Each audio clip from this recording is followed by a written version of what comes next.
गुरुभ्यो अस्मद् गुरुभ्यो नमः। अस्मद् सर्वगुरुभ्यो नमः। श्री राधा कृष्णाभ्यां नमः। श्रीमते रामानुजाय नमः। लंबोदरं परमसुन्दरेकदन्तं पीताम्बरं त्रिनयनं परमं पवित्रम् उद्धदिवाकरनिभोज्ज्वलकान्तिकान्तं सकलविघ्नं नमामि। अखण्डमण्डलाकारं व्याप्तेन चराचरं तत्पदं दर्शितं येन तस्मै श्रीगुरुवे नमः। नारायणं नमस्कृत्य नरं चैव नरोत्तमं देवीं सरस्वतीं व्यासं ततो जयमुदीरयेत्। बर्हापीडं नटवरवपु कर्णयो कर्णिकारं बिभ्रद्भासा कनककपीशं वैजयन्तीं च मालां रन्ध्रान् वेणुरधरसुधया पूरयन् गोविन्देन्दुवृन्दारण्यं सुपदरमणं तावसितगीतकीर्तिः।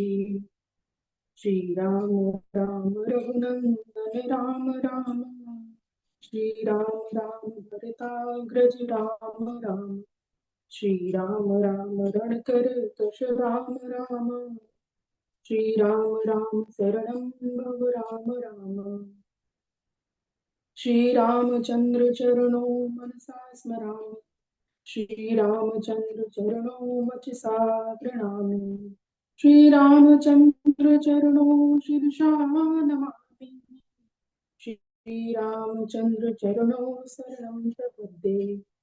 रामाय रामभद्राय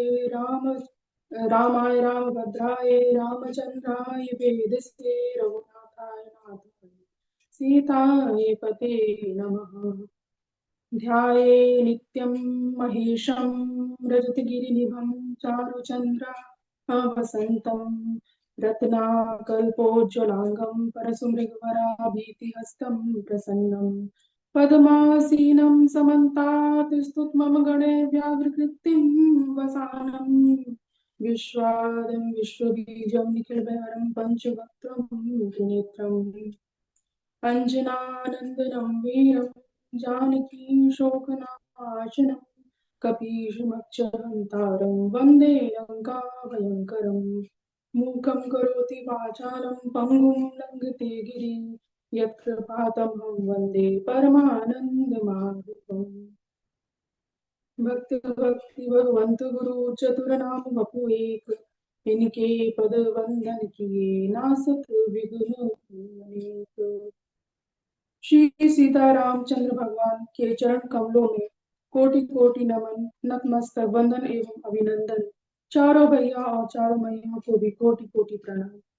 श्री हनुमान जी महाराज के चरणों में बारंबार नमस्कार है। समुपस्थित भगवत भक्त श्री राम कथा अनुरागी सज्जनों, आप सभी को भी कोटि कोटि नमन। सज्जनों, हम सब जो अत्यंत ही भाग्यशाली हैं, जो वेद रूपी वाल्मीकि रामायण श्री राम कथा को सुनने का यह पावन संकल्प अपने हृदय में धारण किया है। जब हमारे कई कई जन्मों के पुण्य उदित होते हैं, तब जाकर भगवान की ये सुंदर कथा सुनने को, पढ़ने को प्राप्त होती है। तो आइए हम सब भी उस कथा यात्रा में प्रवेश करते हैं। पूर्व के वक्तव्य में हमने श्रवण किया था कि किस प्रकार श्री राम जी वृक्षों से, लताओं से माता सीता का पता पूछ रहे हैं, उन्हें ढूंढ रहे हैं। इधर माता सती को भी यह संदेह हो जाता है कि जो अपने पत्नी के वियोग में इस प्रकार से दुखी हैं, व्यथित हैं, एक वन से दूसरे वन उनको खोज रहे हैं, वह भगवान कैसे हो सकते। यहाँ भगवान शिव को यह पता चल गया कि माता सती के हृदय में संदेह हो गया है और उस संदेह को मैं दूर कर सकूं, यह संभव नहीं। तो वह माता सती से कहते हैं कि जो तुमरे मन अति संदेह तो किमि जाई परीक्षा ले। हे देवी, यदि आपके मन में संदेह है तो जाइए परीक्षा लीजिए। और माता सती जाती है परीक्षा लेने के लिए। इधर भगवान शिव वट वृक्ष के नीचे बैठकर प्रतीक्षा करने लगते। और कहते हैं कि देवी जा तो रही है, पर होगा तो वही जो श्री राम जी चाहेंगे। होई है सोई जो राम रचि राखा, को करी तर्क बढ़ा वही साखा। और यहाँ भगवान शिव वट वृक्ष के नीचे बैठकर प्रतीक्षा करने लग जाते हैं। माता सती गई परीक्षा लेने के लिए भगवान श्री राम की, और परीक्षा भी ऐसी कठोर ली कि माता जानकी का झूठा वेश ही धारण कर लिया, छद्म वेश धारण कर लिया, और भगवान श्री राम जी के आगे आगे चलने लगी। राम जी के पीछे पीछे चलने की जगह उनके आगे आगे चलने लगी। जब लक्ष्मण जी ने ये देखा तो वह तो बड़े ही चौंक गए, आश्चर्यचकित हो गए। लक्ष्मण देखी उमा कृत भेसा, परंतु जब श्री राम जी ने मैया उमा को देखा तो उनको तो कोई भी संदेह नहीं हुआ, क्योंकि वह तो परम ब्रह्म है, परमात्मा है। उन्हें बड़ा संदेह कैसे हो सकता। और उन्होंने फिर माता सती से कहा है, जोरी पानी प्रभु की न प्रणाम, पिता समेत लीन निज नाम। कहियो बहुरी कहाँ वृष के तू, विपिन के विरहू के हेतु। पहले तो उन्होंने हाथ जोड़कर माता सती को प्रणाम किया है, और फिर मैं दशरथ पुत्र राम हूं इस प्रकार से अपना परिचय दिया है, और उनसे पूछा कि हे देवी, आप इस जंगल में अकेली क्या कर रही हैं? भगवान भोलेनाथ कहाँ हैं? आपको तो उनके साथ होना चाहिए था। अब यहाँ माता सती जो सीता जी का रूप धारण करके आई थी परीक्षा लेने के लिए, परंतु भगवान श्री राम जी ने तो उन्हें सीता रूप में देखा ही नहीं, उन्हें तो वह सती रूप में ही दिखाई दी। अब इधर माता सती जो है ने जब ये देखा तो वह बड़ी भगवान भोलेनाथ के पास आ जाती है, लौट जाती है, उल्टे पांव ही लौट जाती है भगवान भोलेनाथ जी के पास। माता सती बहुत सोच में पड़ गई कि अब मैं जाकर भगवान शिव से, अपने नाथ से क्या कहूंगी, क्या उन्हें उत्तर दूंगी, क्या बोलूंगी। जिस राम पर उनको आज विश्वास नहीं था, भरोसा ना था, जिन राम के ब्रह्मत्व पर, जिन राम के देवत्व पर उनको भरोसा नहीं था, आज वही राम उनको सर्वत्र दिखाई दे रहे हैं। जहां देख रही है वहां राम ही दिखाई दे रहे हैं। जहां चित वही तहां प्रभु आसीना, सेवा ही सेतु मनीष कबीना। जिनकी सेवा बड़े बड़े देवता सिद्ध मुनि लोग कर रहे हैं। अब यहाँ जब माता सती भगवान शिव के समीप पहुंचती, उनके पास पहुंचती, तो भगवान शिव ने कहा कि देवी ले आई आप परीक्षा। तो माता सती ना ही हाँ कह पा रही है, ना ही ना कह पा रही है। जो चरित्र किया वह अब कहते नहीं बन रहा, और भय के कारण भगवान शिव से झूठ ही कह दिया। कछुना परीक्षा लीन गोसाई, कीन प्रणाम तुम्हारी नाई। हे प्रभु, मैंने कोई परीक्षा नहीं ली है, मैंने तो बस आपके ही समान प्रणाम किया है, और फिर आपके पास लौट आई। भगवान शिव को बड़ा ही आश्चर्य हुआ कि जब मैं इनसे कह रहा था कि ये भगवान है, तब तो ये मान नहीं रही थी, और अब ये कह रही है कि आपकी तरह प्रणाम करके आई हूँ। भगवान शिव ये जान गए कि कोई ना कोई लीला तो अवश्य ही हुई है, और उन्होंने नेत्र बंद करके ध्यान किया है।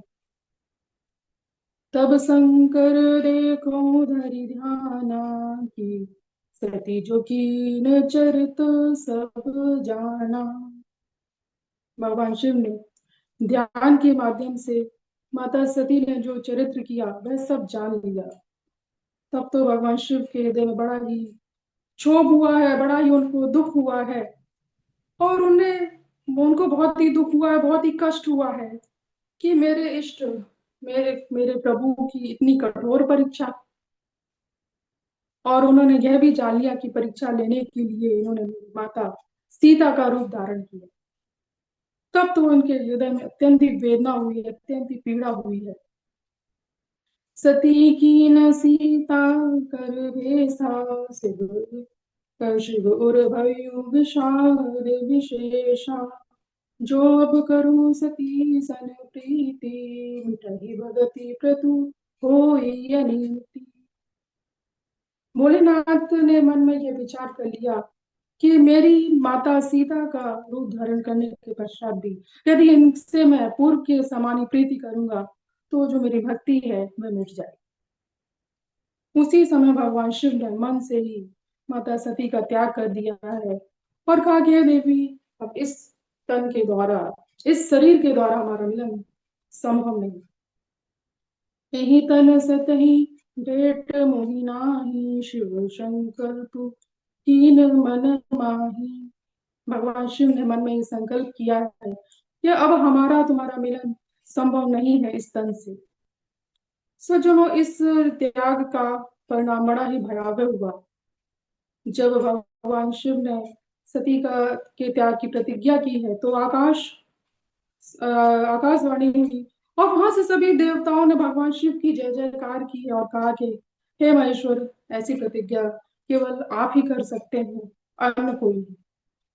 अब आकाशवाणी को सुनकर माता सती के हृदय में बड़ी चिंता कर गई और भगवान संकोच बस भगवान भोलेनाथ से कई बार उन्होंने पूछा है कि नाथ, आपने ऐसी कौन सी प्रतिज्ञा की है, बताइए।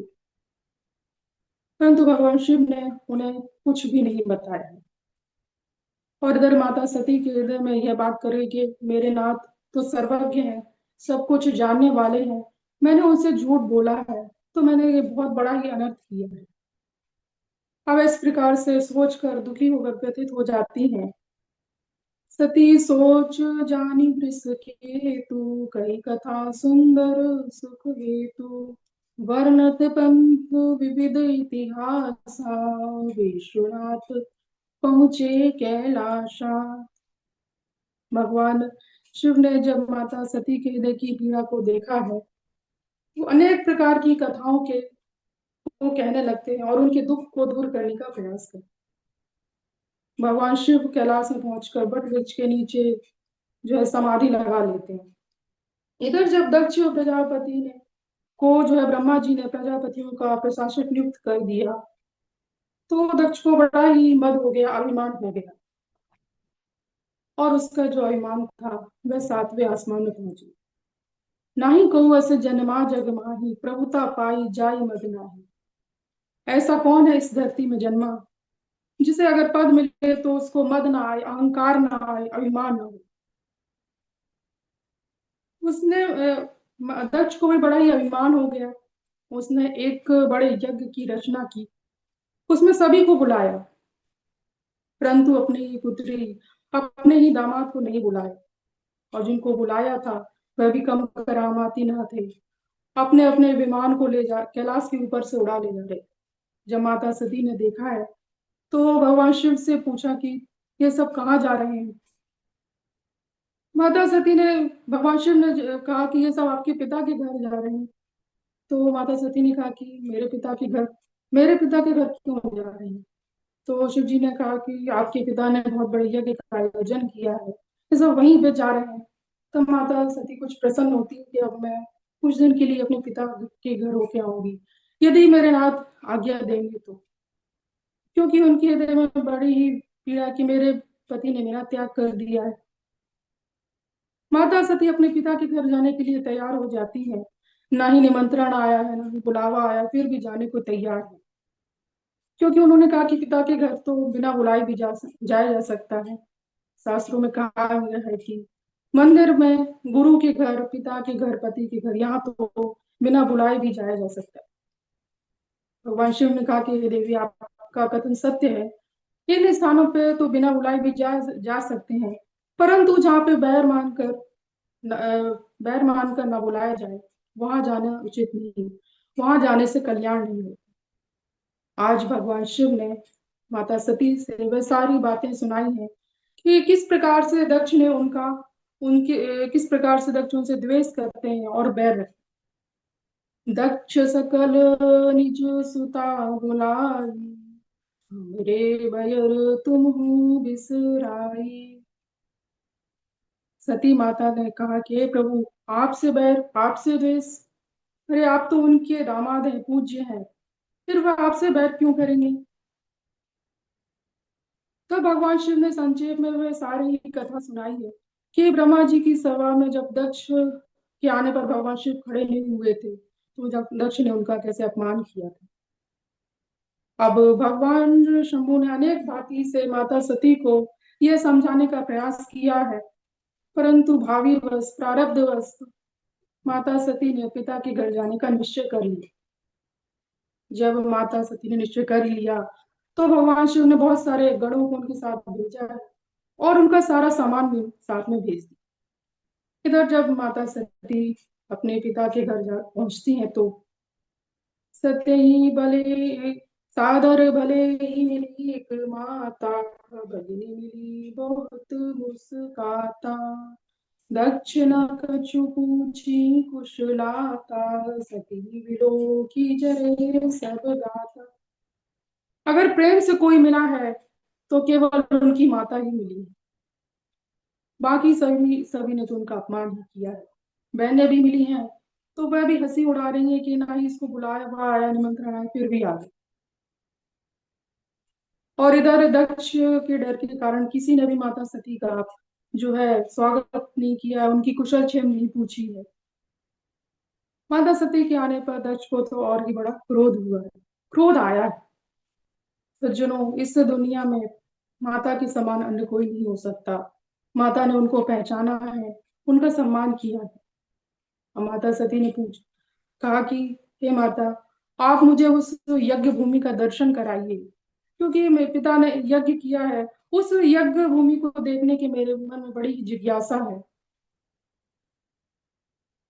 बंधुओं, माताओं, माता सती ने जब उस यज्ञ भूमि को देखा, उसकी परिक्रमा की है, विचरण किया है, देखा है कि यहाँ पे सभी का भाग है, फिर मेरे शंभुनाथ का, भोलेनाथ का यहाँ पे कोई भाग नहीं। तो उन्होंने पिता के जो सेवक थे उनको बुलाकर पूछा है कि भगवान शिव का स्थान कहाँ है। तो सेवकों ने कहा कि भैया, आपके पिता ने भोलेनाथ का यहाँ पे कोई भी भाग स्थान नहीं रखा है। अब माँ यह सुनते ही माता सती कांप गई, उनका पूरा शरीर क्रोध की अग्नि से जलने लगा। माता सती क्रोधित होकर कहने लगी कि अब इस यज्ञ को कोई भी पूर्ण नहीं कर सकता है, चाहे वह मेरे पिता ही क्यों ना। और उनकी भी वही गति होगी जो एक शिव द्रोही की होती है। भगवान शिव का अपमान, मेरे शंभुनाथ का अपमान, और उन्होंने अपने दाहिने पैर की अंगूठे धरती पे रगड़ा है। योगाग्नि प्रकट हुई और उसी योगाग्नि में माता सती ने अपने शरीर को स्वाहा कर दिया है। पूरा शरीर जलकर भस्म हो गया। जो शरीर मेरे पति के सम्मान की रक्षा ना कर सके, मेरे शंभुनाथ के सम्मान की रक्षा ना कर सके, उस शरीर को फिर रहने का कोई भी अधिकार नहीं। और माता सती ने अपने शरीर को भस्म करके जला दिया। इधर जब भगवान शिव को यह पता चला, तो उन्होंने वीरभद्र को भेजकर पूरे यज्ञ को का संहार कर दिया है। बंधुओं, माताओं, जो भी यज्ञ दूसरों को नीचा दिखाने के लिए, दूसरों को अपमानित करने के लिए, दूसरों को छोटा दिखाने के लिए किया जाता है, वह यज्ञ कभी भी सफल नहीं होता। उसमें जो किसी को कभी सम्मान नहीं मिलता, क्योंकि यज्ञ तो सर्वे भवन्तु सुखिनः की भावना से किया जाता है। अब भगवान शिव माता सती के देह के बाद प्रभु भजन में ही लग जाते हैं, और माता सती का अगला जन्म हिमाचल राज और मैना के घर में पार्वती के रूप में हुआ। बोलिए श्री रामचंद्र भगवान की जय। श्री गोस्वामी तुलसीदास जी महाराज की जय। जय जय श्री राम। आ जाए प्रभु। ठीक है, बहुत सुंदर। सुष्मिता जी बहुत ही बढ़िया से राम जी की कथा का यह पावन प्रसंग का वर्णन किया है रामचरित्र के आधार पर। ठीक है, इसी प्रकार आप लोग जल्दी जल्दी सब लोग प्रवचन करते रहें। बोलिए राघवेंद्र सरकार की।